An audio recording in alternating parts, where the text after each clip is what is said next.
이종섭 이제 신임 호주 대사라고 부를게요. 이종섭 대사 호주 공영 언론 ABC 방송에 화려하게 데뷔를 했습니다. 어제 저희가 단독으로 소식 빨리 발빠르게 취재해서 전해드렸는데 시드니 촛불 행동 같은 이미 앞서 지난 9일에 한 차례 부인 반대 집회를 벌였던 일부 교민들이 이르면 오늘요 호주 의회와 한국 대사관이 있는 그 캔버라에 가서 시위를 진행할 예정이라고 합니다.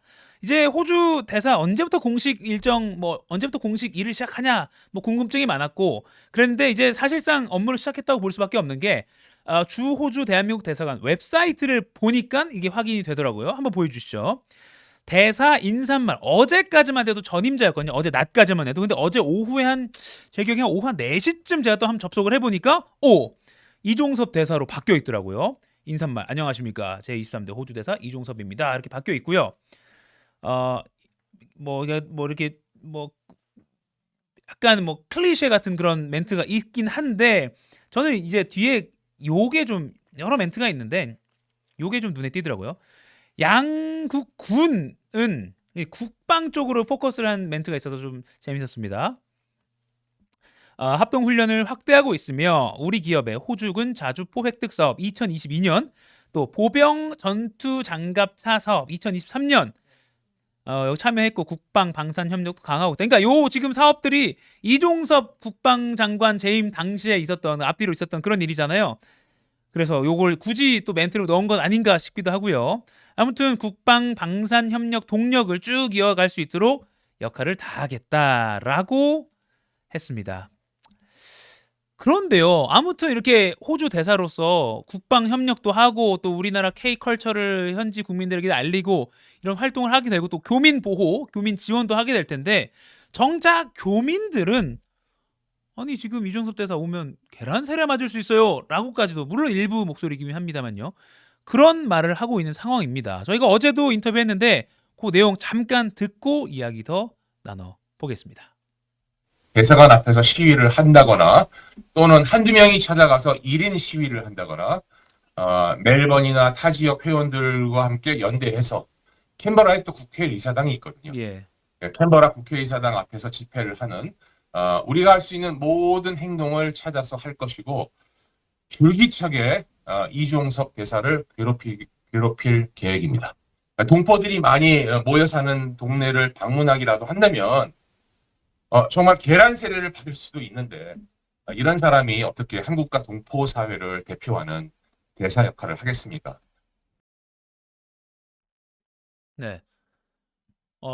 물론 한국의 정치 사안에 관심이 생업이 바쁘셔서 관심이 좀 떨어질 수 있고 교민분들마다 의견 차이가 있을 수 있습니다만 이종섭 대사의 부임에 찬성하는 분들도 있을 거고요. 하지만 분명한 것은 분명히 일부 교민들은 대사관 앞까지 오늘 찾아가서 집회를 벌일 만큼 교민사회에서도 꽤 뜨거운 이슈라는 점은 분명한 것 같습니다.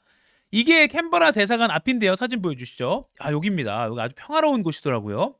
잔디가 이렇게 있고 우리나라 대사관 같은 경우는 막 광화문에 빌딩에 입주해 있는 대사 주 한국 호주 대사관 그러니까 카운터파트죠. 한국에 있는 호주 대사관은 그 광화문에 제가 알기로는 그 교보생명 빌딩 그 교보문고 있는 거기에 19층인가 한 층을 쓰고 있는 걸로 알고 있는데 근데 이제 호주 같은 데는 땅도 넓고 하니까 이렇게 넓은 아주 멋지게 지어놨더라고요. 이 캔버라에 있는 대사관에서 그리고 호주 의회에서 시민들이 집회를 할 예정이다. 여기까지 오늘 최신 소식으로 정리해 볼 수가 있겠고요. 그리고 지금 이제 출국 금지를 풀어준 거 관련해서 참 아니 어떻게 이렇게 예외적으로 아무리 대사로 부임한다고 한들 현 주요 사건의 피의자가 핵심 피의자가 출국 금지된 것도 몰랐다고 하는데 그걸 또 절차상으로는 문제가 없어 보이지만 심의위원회를 열었으니까요. 그렇게 풀어주느냐 관련해서 오늘 한겨레 이춘재 논설위원이 쓴 칼럼이 좀 재밌어서 가져와 왔습니다. 뭐냐면요. 결론은 이겁니다. 결론부터 말씀드릴게요. 7년여 전 미국 대통령 당선자의 초청을 받은 기업인의 출국도 반대했던 그 검사들이 맞나 싶다라고 했습니다. 여기서 그 검사들이라는 건 당시 박영수 특검 국정농단 당시에 삼성도 수사했었잖아요. 그 박영수 특검에 있던 수사팀장 윤석열 당시 수사팀장 그리고 한동훈 파견 검사 등을 말하는 것입니다. 지금 이번 이종섭 전 국방부 장관의 출국 금지 과정에 관해서는 한동훈 비대위원장이 호주는 국방 관련 외교 현안이 많다. 그런 점을 고려해 인사했을 것이라고 윤 대통령을 감싸는 듯한 취지로 발언을 했었는데 이렇게 7년여 전에 미국 대통령 당선자의 초청? 이런 에피소드를 꺼냈습니다. 어떤 거냐면요. 7년 전 기사를 제가 검색을 해봤어요. 이런 일이 있었습니다. 이건 2017년 1월에 한국경제 기사인데요. 그 전에 2016년 12월에 그러니까 이제 국정농단이 막 불붙던 시기죠. 그때 이런 일이 있었습니다. 당시 이제 미국 대통령으로 당선됐던 트럼프 당선자 신분으로 트럼프가 IT 업계 주요 CEO들을 초청을 했어요. 만나자.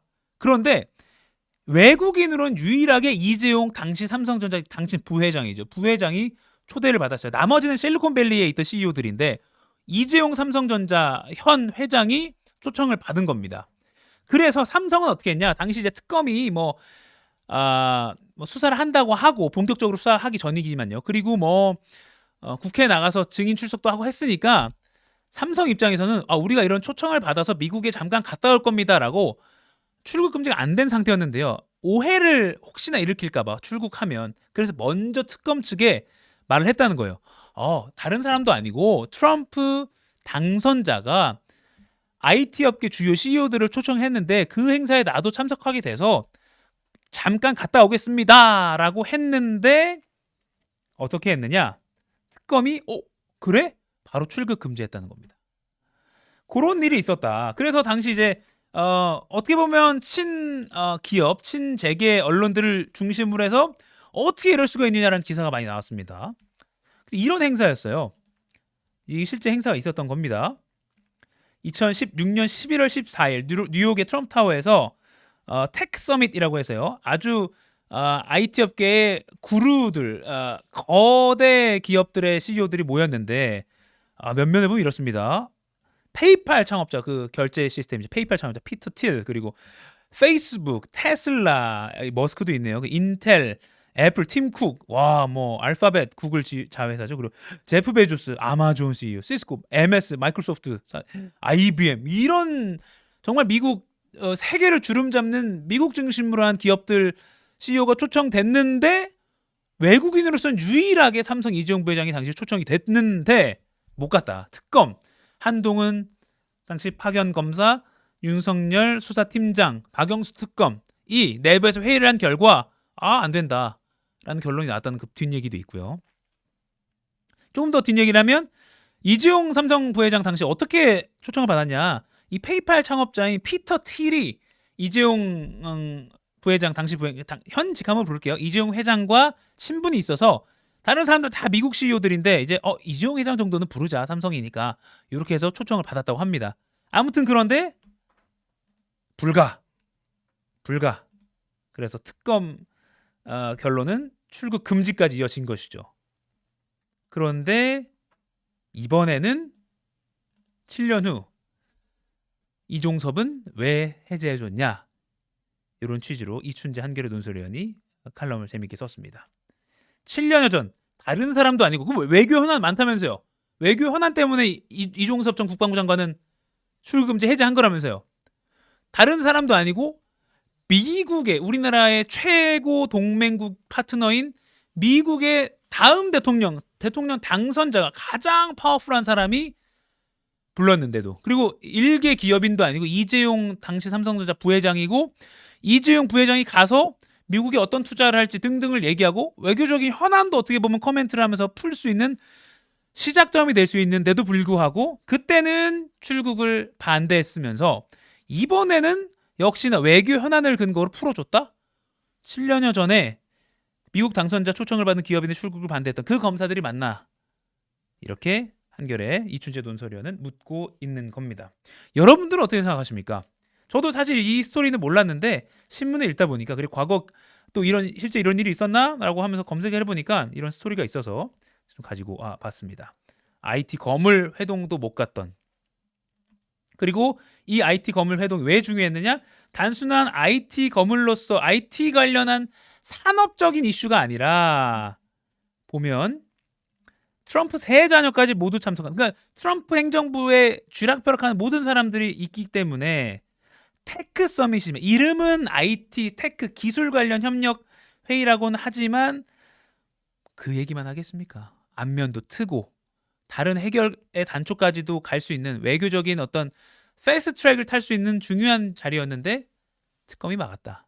그 특검에 한동훈 검사, 당시 파견 검사, 윤석열 수사팀장 등등이 있었다. 재미있는 스토리입니다.